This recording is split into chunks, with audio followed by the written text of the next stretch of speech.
It is Saturday.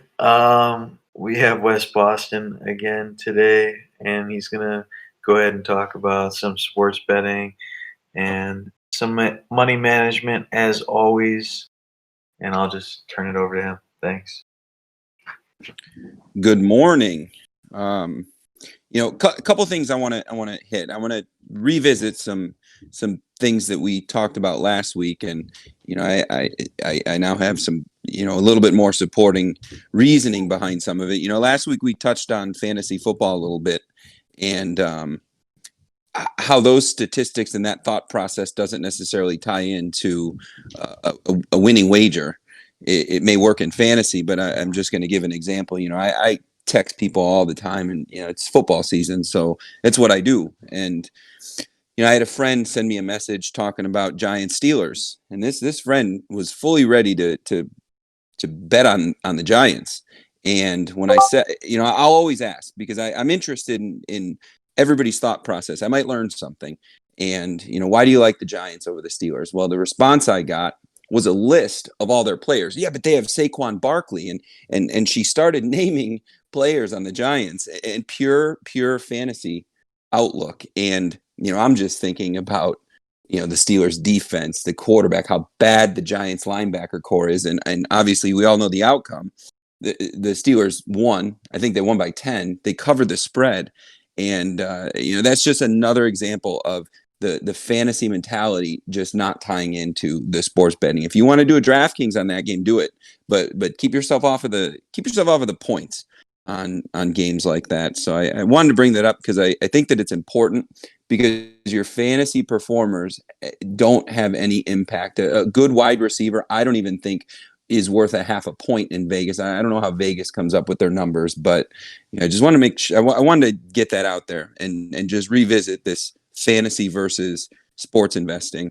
So last week we talked a lot about the strategy, what we're doing. This is what we're betting. And then, so right now, week 2, we should all be taking our winnings, and 25% of your winnings that's your press number for this week.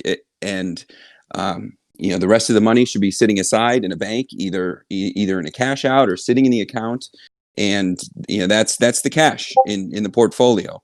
Going into this week, as I said, last week we chose 12 games because there's a lot of uncertainty out there. And I wanted the impact of a loss to carry less weight on an uncertain week.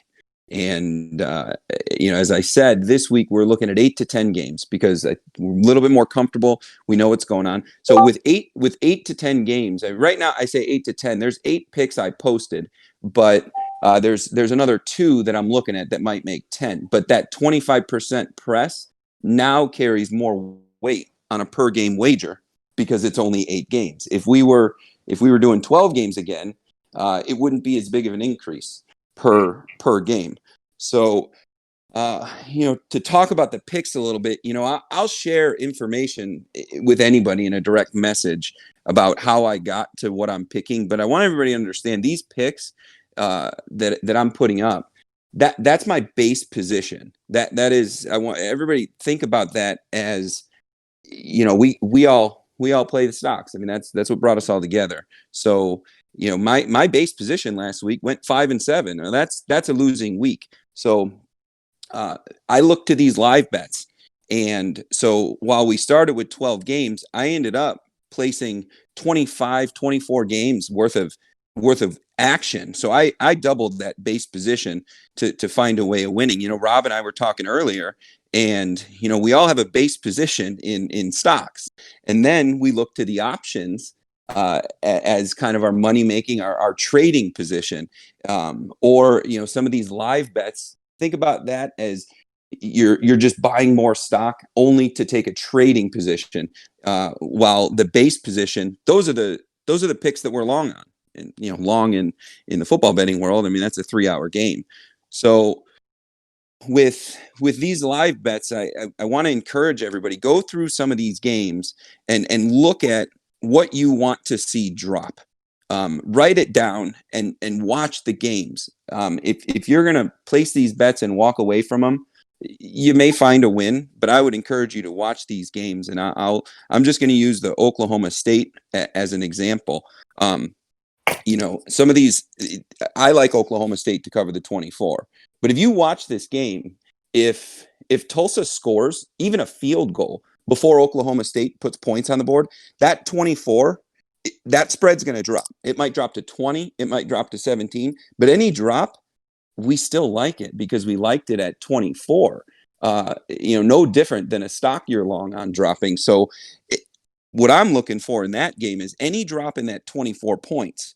That's I'm adding to that position. I'm keeping it the same even number. I'll always preach the even betting, but I'm gonna add to that position at every opportunity, and then eventually watch it go up. So this Oklahoma State, I might have 7 bets within that game.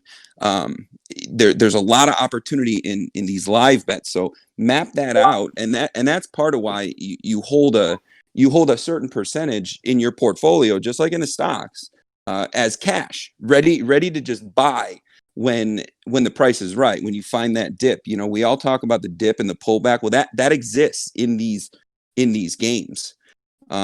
So the live bets in most cases, last week's a good example. I posted 5 and 7 for my base position, but ended up 14, 8 and 1 because all the live betting, all the good opportunity that pops up, and you will catch some of these sites slipping. A couple of years ago, it might have been a year ago, when DraftKings was trying to figure out their sports book, they posted some 40 to 1, and a kid won like 40 grand on a $500 bet, and there was a almost a lawsuit about the whole thing because it was a mistake, but he found it, he bet it, he screenshotted it, and they had to pay it. So there's things. Wes, I know we get a little excited on this, and I get a little bit on options too, and so just so everybody understands, like on in play or live betting, why don't you explain that to people? Because a lot of Sure. people, you just see the line, you're like, and I'll Yeah. explain. Let me explain it. So like Go ahead. Cleveland, for instance, uh, -6 was a bet. I had $1,500 and I lost the 1,500, right? On the bet -6, they lost by, or they won by 5, but it was -6. But I won a lot of on in play or live betting on the game, so I ended up making it back on stuff that we talked about, just chatting back and forth. But why don't you explain how those bets come across and like how it actually works? Because a lot of people don't understand that that actually exists. Yeah, of course. So you go on to the same app. I use Bovada, but whatever app you use, make sure when you're signing up for a sports account, you use one that does live betting. But if you log in, there's usually a button you push to get you to the page where there's live bets, and if you click on it, it'll expand all the different in-game wagers that are happening. So these prices move up and down just like Wall Street throughout the game, and um, and you just bet. You just bet. I mean, the overall game the spread can change. There's bets within a team over, team under. I look to that a ton because you can feel the game and you can get ahead of it. But you just place wagers within the game, and they change constantly. A buddy of mine was watching the Bengals Browns the other night, Thursday night, and he ended up in the game getting the Bengals for +11. So the original spread of the game was 6. So he just got free money, and he ended up winning the game because the Bengals closed the Well, gap. six was good, but what you told me before is when we talked about it is you go off the first score, right? So underdog, you get the first score, and then Yes. all of a sudden it changes the whole spread completely. And Yeah. so So you that's might as well not even bet the original spread. Wait until the first score, and then go in-game betting or live, whatever you want that to call it. that's exactly it. So exactly what happened on Thursday night is since he scored first, they got a field goal on the first drive. Well, that 6 point spread no longer exists. I think it went down to 3.5. So if you're a Cleveland bettor in that situation, well, now there's even more value, and you didn't have to give anything up for it. All you had to do was watch the game. It doesn't always happen that way. If Cleveland had scored first, say they scored a touchdown, that 6 probably would have gone to 13. And at that point, you got value on the other side if you were a Cincinnati bettor taking the points. And it's important to watch with live bets, because there's, in a lot of cases, there's more money to be made than the original position. So I look at that. That's a very profitable way, very powerful way to even yourself up. You could go 4-1 on the same game and have your original base position be the loser, but you found value within that game. And Rob and I have done it a dozen times in the last couple weeks, just talking about that. The other thing I want to get into is buying points, teasers. I want to talk about that a little bit. Most pages have an option if the spread is 7.5 and it's a minus 105 payout. So minus 105, for anybody that doesn't know, minus 105 means you're going to get $95 on a $100 bet, or 95 cents to the dollar. If you take the option to buy the half point, so you don't like 7.5, you're going to buy it down to 7. In most cases, that payoff now is going to go to minus 125, minus 130. So at that point, you're returning 70 cents to the dollar, and but you feel better because you bought yourself a half a point. What is very difficult to look at. So we're looking at a game at 7.5, and if I buy that half point, which in many cases that's the right move, but if I buy that half point, I'm now taking less of a payout. The win has a much lower impact percentage wise. It's almost like a 0.75 win rather than a full win to the week's portfolio. So you got to take a good hard look. If you don't like 7.5 and you want to buy that half point to 7, that probably means that you like the underdog and the points rather than laying the 7 points or the 7.5 and buying the point. And if you find yourself to where you don't want to bet the underdog because you're not that comfortable, but you don't like the 7.5 and you want to buy the half point, you should probably walk away from that game. At least I would. If I find myself struggling to choose, because just think about it. If you want to buy the half point at 7.5, that means you like the underdog. That means you're on the other side of it, and it's a hard thing to look at because some of these games, it's just going to be a blowout. So either take it for what it is, or you don't. A teaser, at least on my site, in the case of a teaser, you can buy 6.5, you can buy 7. So but you have to put it together. So you have to go with the over under, and you have to go with the original spread. So I'll just use the Oklahoma State, and I don't know what the over under is, so I'm just going to call it a 60-point over under. I know I'm wrong, but I'm just going to call it that for the sake of the example. So 24-point favorite, 60-point over under. If I want to tease it, that means that I now will get Oklahoma State and 17. So they only have to lay 17, not the 24. But it now turns into a parlay because instead of the 60 over, it's 53, which looks good, but you got to hit them both. So now I've taken 2 potential wins, and I have to hit them both. You have to go 2-0 on that in order to even get it, and it probably pays the same thing. So in a tease, I try and stay away from teasers because I don't want that to be my sole position. If you feel like you have to tease it, well, you probably like the other guy then. Same thing with the over under. If you feel like you like 53 better than you like 60, well, that means you like the under, and don't give back any profit or create a way to lose in that scenario. I will buy half points if the original spread, or the original odds, is plus 105, even money. If buying the half point brings me to minus 105 or even minus 110 to where it's still a legitimate payout, I'll buy the half point in that scenario every single time because it didn't cost me anything. But if it's going to bring me down to 135, 130 to where it's 60, 70 cents return on the dollar, it's just not worth it. That means I like the other guy. I mean, is everybody good on that? Does it make sense? Are there any questions on it? Because I know I've just touched on a lot of different things with these teasers and buying points. I think we're good, man. The other one I want to hit real quick is you got to play the parlay, but you can't have the parlay be your base position. It can't be an even money bet. If you're betting 5 games, and let's just say you're going to bet, your intent is $100 investment on those 5 games. Instead of betting, Hey, yep. they said you're explaining things very well.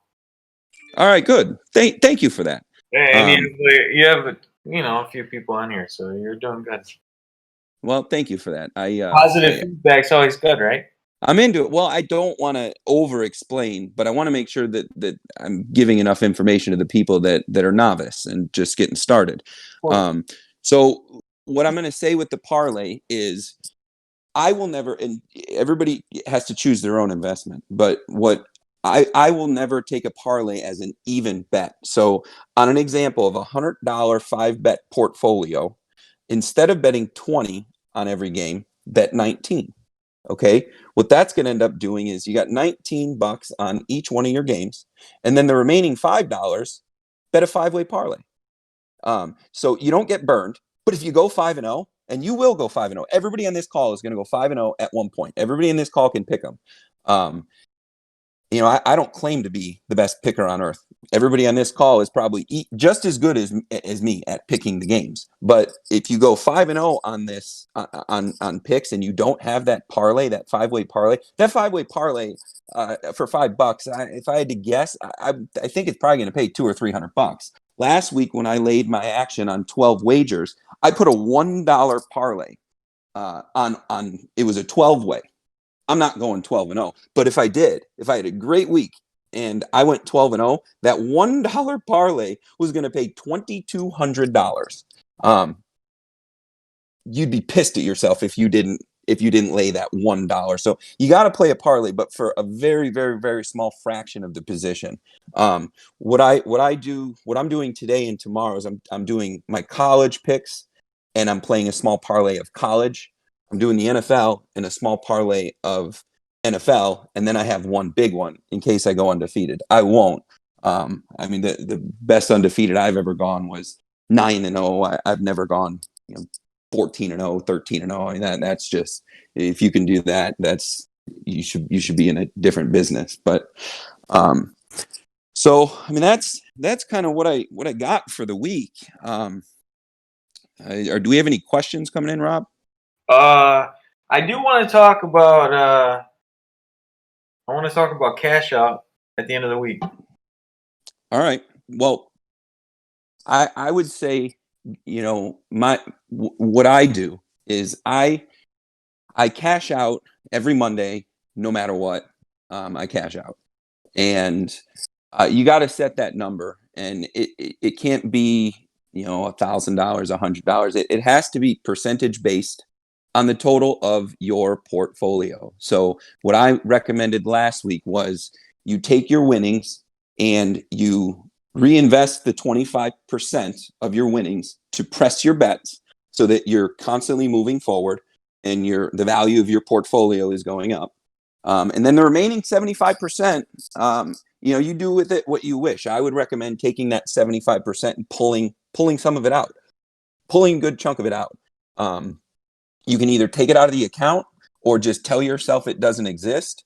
But I'll take cash out from that, and I'll still leave money in there because I want my cash percentage of the portfolio to go up along with the investments. You have to have cash in the portfolio, and it's no different than what we're doing Monday through Friday. If you don't have cash in the portfolio, you can't jump on a crazy stock drop, on Monday if you got no cash because it's all sitting in stocks. So you got to sell something in order to get there. Well, in sports betting, you can't just sell a couple shares. You got to wait for the game to be over. And if you don't have the cash sitting there, you may miss one of those juicy live bets. Last week, I caught Clemson at 16.5 points, over 16.5 for the first half. It was the bet of the year. I didn't have a ton of money in the account. I had it laid out, and I caught myself in a situation where I would have I couldn't even place a full bet on it, is what I'm saying. And you can find yourself there if you don't leave cash in the account. So you got to determine what you want to pull out of the account and how much you want to pay yourself and how long you're willing to wait. But you have to pay yourself every week. Even if you pay yourself $5 and you $5 yourself all the way back to money being back in your checking account or wherever you keep your money. But the other thing, we have crypto experts on this page, and I don't know how everybody does it. I take cash out through crypto because it's instant. What I struggle with, because I don't understand crypto, I don't have the time to understand it, but some of the experts on this page, they know what's going to happen in the week to come. So I don't know. I know they post a lot of outlooks, but specifically Bitcoin, I don't know if they have the time, but if they can get the crypto outlook for Monday, Tuesday, Wednesday, for all of us, it might be worth. Don't take the cash out on Monday. Take the cash out on Tuesday, because Monday you're going to lose a couple percent on it. Or do you take it out and flip it into a different crypto, because you might gain a couple percent before you actually roll it into cash? But as far as cash out goes, like I said, you got 25% reinvested, and you take that other 75%. You do with it what you want, but I would caution you, if you're going to take all of that 75% profit out, if you're going to find yourself cash poor on a Saturday or a Sunday, because you won't be able to jump on live bets if you do that. And if you can't jump on live bets, now you're trusting your base position, which that could be a loser. My base position lost last week. It was 5-7, and if I didn't have even a little bit of cash, I'm waiting until games are over in order to get back in. And at that point, I probably have a jacked up mentality, because I missed this, so now I'm going to jump into the wrong thing harder because I got FOMO.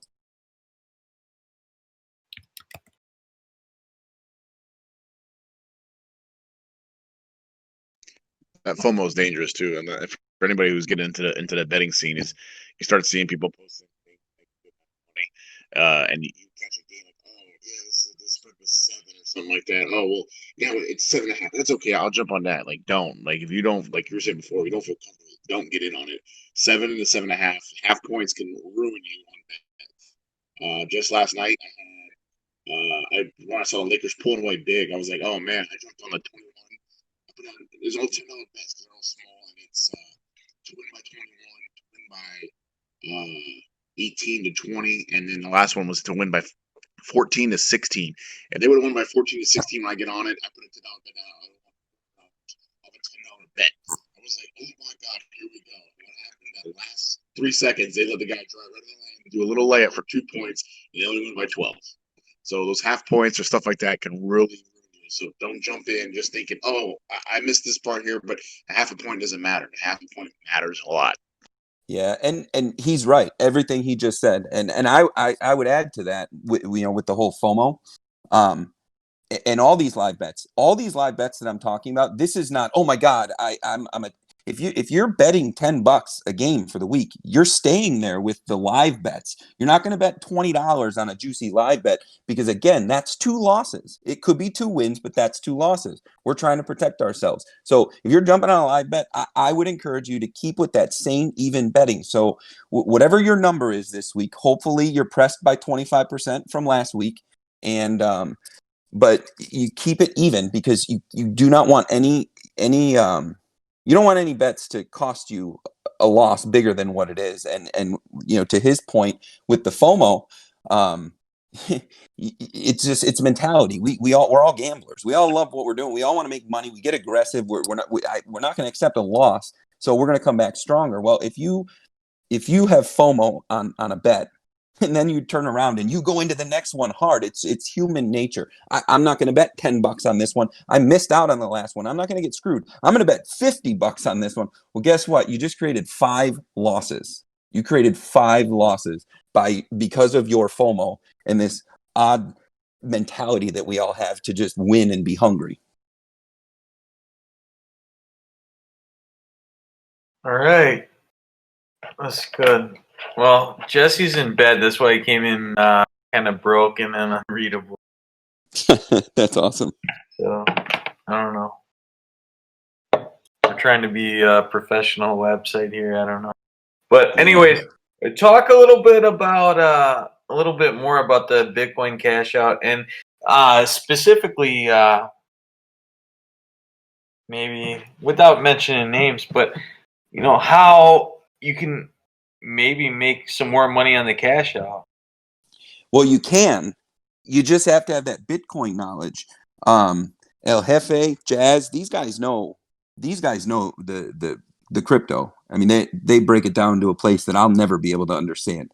Uh, but with that knowledge, cashing out at the right time or not cashing out at all, waiting a week and knowing that you're gonna have a bigger cash out next week if you play the crypto the right way, that can be beneficial.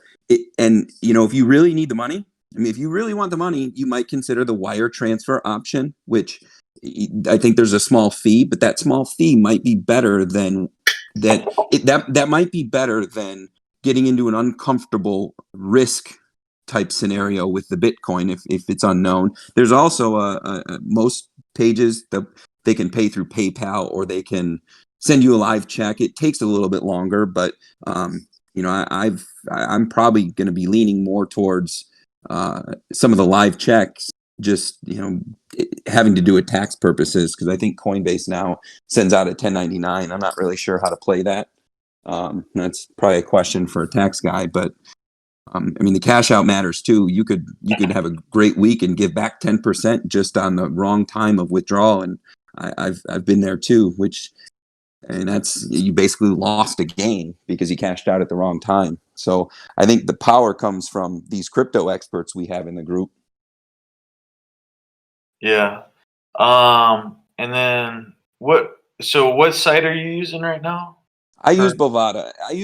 And I'm not advocating for one site over another. I tried to switch at one point, just Well, that's because you because. don't pay any taxes when you use that. Well, I prefer the overseas because I can handle the taxes as I wish. I want. I want a DraftKings on Sunday night. And it was, again, I won't bet primetime games, but I'll throw $3 at a DraftKings. So I won one and paid $600. It was pure luck. I don't know anything about it. I just did it, and who cares? That's not why I'm bringing this up. But when I went to cash out the 600, they, by law, I guess, they had to refund $25 to the deposit method, which there was no deposit method. It was free. But then they sent me a check for $430, and it's like, you got to be kidding me. I'll pay my taxes. I'm never gonna walk away from that, but I'm gonna do it my way.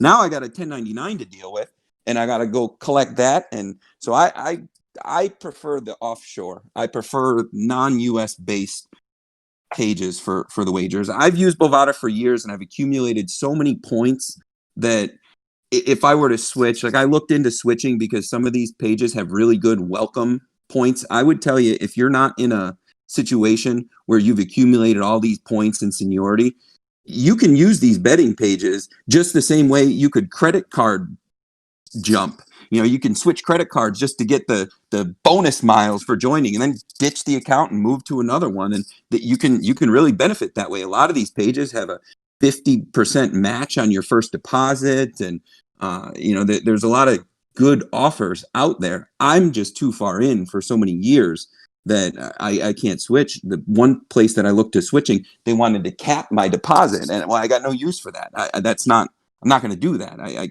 You're going to cap me at $200? That's not the kind of investor I am. Yeah, I get that. So the cool thing about this is, in trading in general, most people think we're just going to say, "Oh, bet on whatever 6 points." Just take that bet. That's a good bet. That's not even what we talk about. We never even say that stuff. You know, Well, no, and this no. Let me finish. This goes back to what we talk about, Wes. Any idiot can bet on whatever and make some money. That's fine, but it's more of the money management and how to structure stuff and how to actually make money through it. And then if not, and then how to structure it and even make it through Bitcoin, and then transfer it and get it back to you, so you actually have money at the end of the day. That Yep. it's the whole thing. It's not just making money on a stupid bet and then going and blowing it at a bar. We're not unsophisticated people here, right? No. And to your point, I'm happy to talk picks with anybody. I'm not claiming to be the greatest picker. I'm just trying to give everybody my opinion on how to manage that portfolio, and that's really what I'm trying to do.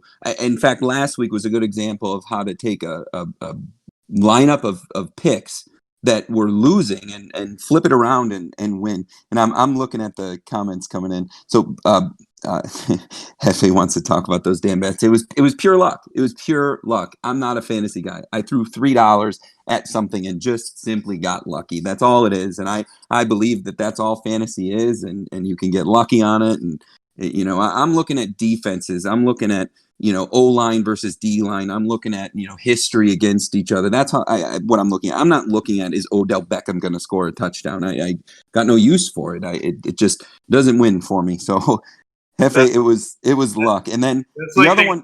That's like the guy trying to guess the color of Gatorade. Remember, like for the Super Bowl. Yeah, they're fun. But the other one that just came in, Elliot is saying bookmakers offering 100% match on Bitcoin deposit. I mean, that's a good offer to jump on. That's a good offer to jump on. And everybody on this call, what works for me doesn't necessarily work for you, and that's okay. That's why we have this group, so we can all collaborate. I don't make my deposits through Bitcoin. I make my deposits with a credit card because I'm willing to finance my losses.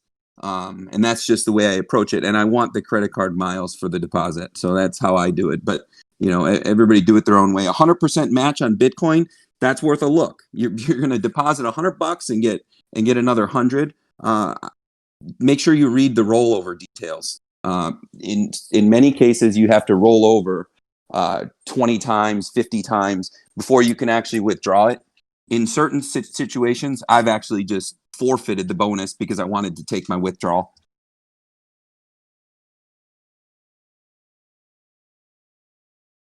All right, cool. So we're about half an hour. Any parting thoughts or any questions in the group?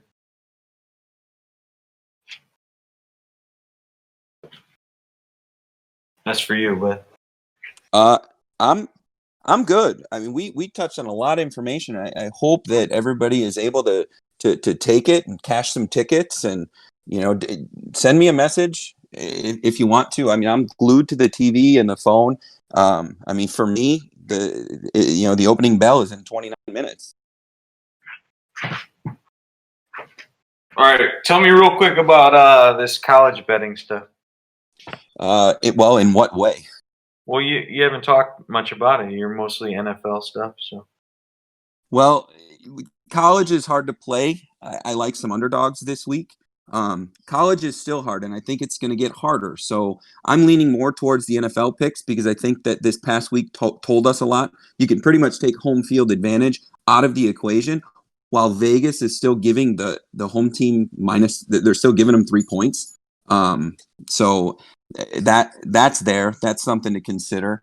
But as far as college goes, it's weird. It's going to get weirder in a week or two when the SEC starts playing. It's going to even get crazier when the Big Ten starts playing. So college is not very predictable. We're sitting here. We're looking forward to Marshall against Appalachian State. I mean, this is not a normal college football scenario. They're not traveling as much. And again, I think you could take the home field out of the equation, other than the traveling. So, I mean, that's pretty much it. Got it. All right. Well, I appreciate it. I don't see any other questions, so we'll just end it at that. All right. Have a good week, everybody, and let's cash some tickets. Happy trading. Yep.